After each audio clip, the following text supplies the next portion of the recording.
नमस्कार, शुभ प्रभात। ईश्वर से आप सभी के बेहतर स्वास्थ्य, सुंदर भविष्य और सुरक्षित जीवन की कामना करते हुए मैं आज का अध्ययन कार्य आरंभ करने जा रही हूँ। आज हम करण कारक और अपादान कारक तथा कर्म कारक और संप्रदान कारक में क्या अंतर है, इस विषय का अध्ययन करेंगे। तो आरंभ करते हैं आज का अध्ययन कार्य। पिछले वीडियो में हमने कारक की परिभाषा और कारक के 8 भेदों का अध्ययन उदाहरण स्वरूप सविस्तार रूप से जान लिया था। आज के वीडियो में हम यह जानेंगे कि करण कारक और आपादान कारक तथा कर्म कारक और संप्रदान कारक के बीच क्या अंतर है। तो सबसे पहले हम आरंभ करते हैं करण कारक और आपादान कारक के बीच के अंतर को। करण का अर्थ होता है साधन। क्रिया को करने में कर्ता जिस साधन की सहायता लेता है वह करण कारक होता है। जैसे अंकिता तुलिका से चित्र बनाती है, दर्जी मशीन से कपड़ा सिलता है। पहले वाक्य में अंकिता द्वारा जो कार्य किया जा रहा है वह है चित्र बनाने का। चित्र बनाने का कार्य वह जिस माध्यम से कर रही है, जिस साधन से कर रही है, वह है तुलिका से। उसी प्रकार दूसरे उदाहरण में दर्जी मशीन से कपड़ा सिलता है। दर्जी के द्वारा जो कार्य हो रहा है वह है सिलने का कार्य। वह सिलने का कार्य जिस माध्यम से कर रहा है, यानी जिस साधन से कर रहा है, वह है मशीन से। इसीलिए इन दोनों उदाहरणों में तुलिका से और मशीन से यह करण कारक हैं। करण कारक में प्रयुक्त से सहायक साधन का सूचक होता है, जबकि आपादान कारक में प्रयुक्त से अलग होने का भाव प्रकट होता है। जैसे पेड़ से पत्ता गिरा, वह स्कूल से घर आया। इन दोनों उदाहरणों को अगर हम ध्यान से देखें तो प्रथम उदाहरण में पेड़ से पत्ता गिरा, पत्ता पेड़ से अलग हो रहा है। दूसरे उदाहरण में वह स्कूल से घर आया, वह यानी कर्ता स्कूल से अलग हो रहा है और वह घर की ओर जा रहा है। इन दोनों उदाहरणों से जो बात प्रकट हो रही है, जो भाव प्रकट हो रहा है, वह है अलगाव का भाव, यानी अलग होने का भाव। इसीलिए पेड़ से और स्कूल से जो शब्द है यह आपादान कारक के उदाहरण हैं। करण कारक और आपादान के बीच के अंतर को हम इस प्रकार भी समझ सकते हैं। जैसे वह गाड़ी से मुंबई गया, करण कारक का उदाहरण है, क्योंकि वह गाड़ी से मुंबई गया। मुंबई जाने के लिए उसने जिस साधन का प्रयोग किया वह है गाड़ी से।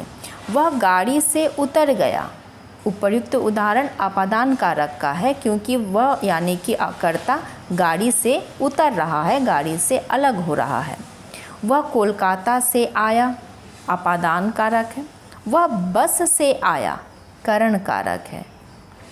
अब हम आते हैं कि आपादान कारक की विभक्ति चिन्ह से का प्रयोग भिन्न भिन्न स्थितियों में भी होता है। जैसे निकलने का भाव, गंगा हिमालय से निकलती है। डरने का भाव, बिल्ली कुत्तों से डरती है। सीखने का भाव, बच्चा पिता से पढ़ता है। तुलना का भाव, राम मोहन से बुद्धिमान है।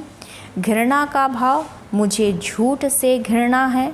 आरंभ होने का भाव, परीक्षा 15 दिसंबर से आरंभ हो रही है। तो इन सभी उदाहरणों में से जो विभक्ति चिन्ह जिसके साथ प्रयुक्त हुई है वह आपादान कारक कहे जाएंगे। अब हम आते हैं कर्म कारक और संप्रदान कारक के बीच के अंतर में। कर्म कारक में जिस शब्द के साथ को विभक्ति का प्रयोग किया जाता है उसी शब्द पर क्रिया का प्रभाव पड़ता है। एक बात हम ये जान लें कि कर्म किसे कहते हैं। कर्ता द्वारा किए गए कार्य का प्रभाव जिस पर पड़ता है वह कर्म होता है, और जिसके साथ को विभक्ति चिन्ह लगी होती है उस पर कर्ता द्वारा किए गए कार्य का प्रभाव पड़ता है। जैसे सुनीता ने सुमन को पढ़ाया। इस वाक्य में पढ़ाने की क्रिया का फल सुमन पर पड़ रहा है। उसी प्रकार मैंने पत्र लिखा, यह वाक्य को विभक्ति चिन्ह रहित है, लेकिन फिर भी यह कर्म कारक है। क्यों? क्योंकि क्रिया यानी लिखने का कार्य का फल पत्र पर पड़ रहा है, इसलिए पत्र कर्म कारक है। संप्रदान कारक में प्रयुक्त को विभक्ति का प्रयोग किसी को कुछ देने या प्रदान करने के भाव में होता है। जैसे शीला ने सुशीला को पुस्तक दी, माली ने पौधों को पानी दिया। दोनों वाक्य में कुछ देने का भाव प्रकट हो रहा है। जैसे पहले वाक्य में शीला ने सुशीला को पुस्तक दी, शीला द्वारा कार्य किया जा रहा है देने का, और क्या दे रही है? पुस्तक। पुस्तक कर्म कारक है, लेकिन सुशीला को यह संप्रदान कारक है, क्योंकि शीला सुशीला को कुछ दे रही है, कुछ प्रदान कर रही है। उसी प्रकार दूसरे उदाहरण में माली ने पौधों को पानी दिया। माली करता है, वह जो कार्य कर रहा है वह देने का कार्य कर रहा है। क्या देने का? पानी देने का। किसको दे रहा है? पौधों को। यानी माली द्वारा जो कार्य किया जा रहा है वह कार्य किसी और के को देने के भाव में किया जा रहा है, किसी और को देने के भाव के साथ किया जा रहा है। इसीलिए पौधों को जो है वह संप्रदान कारक का उदाहरण है।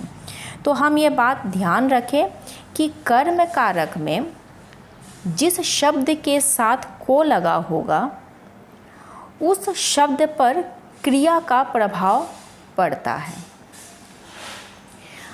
और संप्रदान कारक में जिसके साथ को लगा होगा उसे कुछ देने का या कुछ प्रदान करने का भाव प्रकट होता होगा।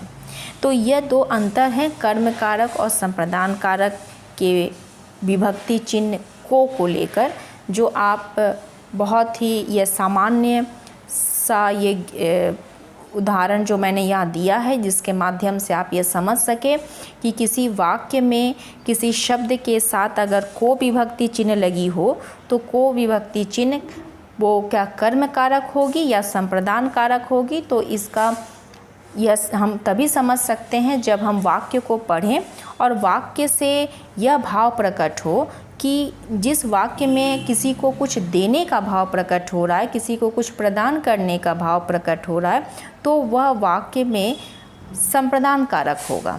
और जिस वाक्य में क्रिया के कार्य का प्रभाव जिस पर पड़ रहा होगा, कर्ता द्वारा किए गए कार्य का प्रभाव जिस पर पड़ रहा होगा, वह कर्म कारक होगा, जो मैंने उदाहरण देकर आप लोगों को यहाँ समझा दिया है।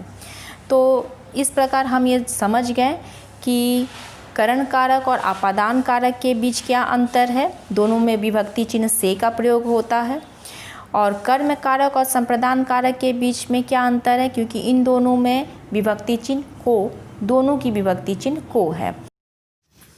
तो आज का अध्ययन कार्य हम यही समाप्त करते हैं। उम्मीद करते हैं कि आज का विषय आप लोगों के लिए ज्ञानवर्धक और लाभप्रद सिद्ध होगा। फिर हम मिलेंगे एक नए विषय के साथ। तब तक के लिए आप सभी सुरक्षित रहें, स्वस्थ रहें। धन्यवाद।